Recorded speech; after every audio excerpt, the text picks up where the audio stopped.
Hello, my name is Jasmine, I'm Lindsay. I'm Gabriel. and today we're going to be talking to you about violence towards transgender women of color, specifically.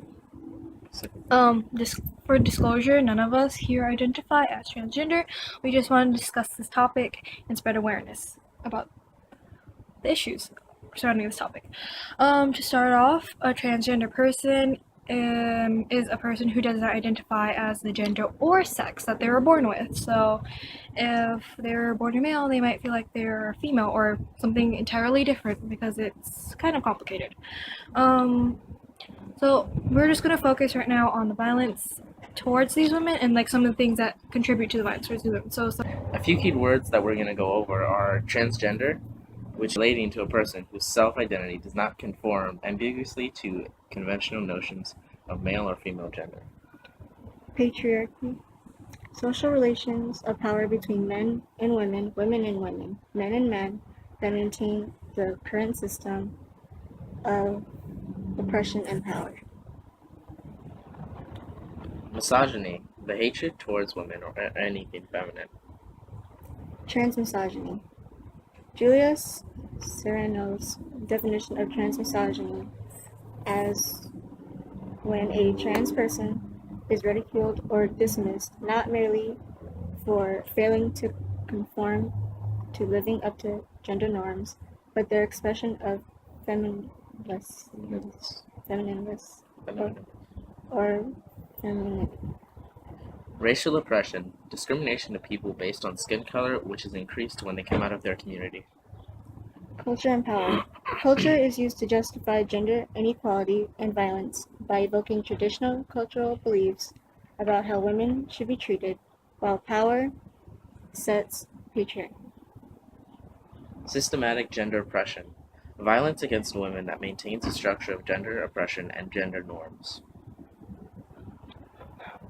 So these keywords may be kind of complicated and confusing to understand, but they all kind of contribute in their ways to violence towards transgender women, as some of these women not conforming to the ideas of how gender men are supposed to act. They can be abused in different ways, from like verbally, emotionally, and sometimes physical.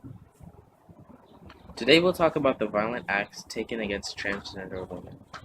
The most common physical altercation which happens is stabbing.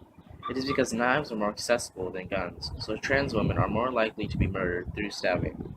In court, many people claim trans panic or gay panic, in which their transphobia overcomes them and makes them murder people. This claim is currently being debated across the United States about whether or not it should be still allowed, but in California, as of 2014, it is an unusable claim for defense. Here's some statistics that we found. 72% of anti-LGBTQ homicide were transgender women. 89% of victims were people of color. Transgender people were 1.98 times more likely to experience IPV in public areas, and 3.9 times more likely to experience discrimination than those who do not identify as transgender. Rate of murder by a cis person against a trans woman is 1 in 12. Trans women of color, that rises to 1 in 8. If you didn't know what a cis person is a person who was assigned a gender and sex at birth that they feel most comfortable with. To me, the issue of trans violence is wrong and ignorant. I'm also in agreement with Nancy that it's wrong for these women to be murdered and kind of tormented throughout their entire lives because they don't fit into like the set standards of what we perceive as male and female. Here we have a list of transgender women that were murdered in 2015. Poppy Edwards of Indianapolis, Lima Beard of Norfolk, Virginia, Ty Underwood in Texas, Yasmin Vash Payne in Van Nuys, California, Penny Proud in New Orleans, Bree Golek in Ohio, Christina Gomez Renwald in Miami, Florida, Keisha Blige in Montgomery, Illinois, Vanessa Santillan in Miami, London Channel in Pennsylvania, Mercedes Williamson in Alabama,